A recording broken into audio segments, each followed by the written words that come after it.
In this part, we are going to talk about the volley. So, as an introduction, the goal in paddle is to take the net, to be in an offensive position in order to be able to make your opponent move, in order to increase your probability to win a point. So, if you want to take the net, then you will need to know how to hit the ball without bouncing into the ground. And this is called the volley. So, the volley is a shot that you do right before the ball bounces into the ground. Now in the volley, we need to talk about the position where you will be on court in order to hit a volley.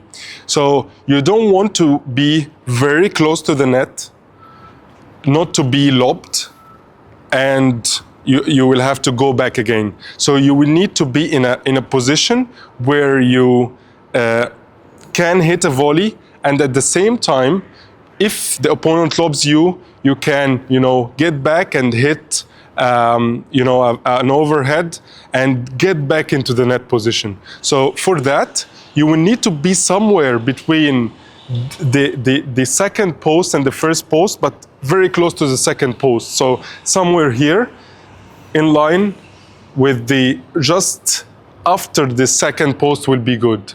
So why do we do this? Because we need to keep or maintain the net position, not to be lobbed and not to be very close to the net. Now we are going to talk about the technique of the forehand volley.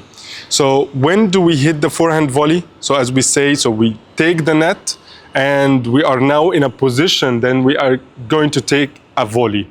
So if the ball comes to your right, if you are a right-handed player, you will play a forehand volley. And if it comes to your left, so you are going to hit a backhand volley. Now we are going to talk about the technique of the forehand volley. So as soon as you come to the net, you will need to be in a ready position. How you are going to be in that ready position? That you are going to do what is called a split step. So you are running from the back of the court. So to stop, you will have to do like a split jump in order to be in the ready position, and then you can then execute the volley. So first, it's the split step and ready position, also close to the ground and with your knees slightly bent. And you keep your eye on the ball, and then when you see the ball comes to your right, so you need to go and open the racket face like this and make what is so-called a high five to the ball. So you can make a high five to the ball in order to just block the ball. So when it comes to your right, you are going to take the racket and face it towards the net. Then you are going to take your leg across, then just block the ball.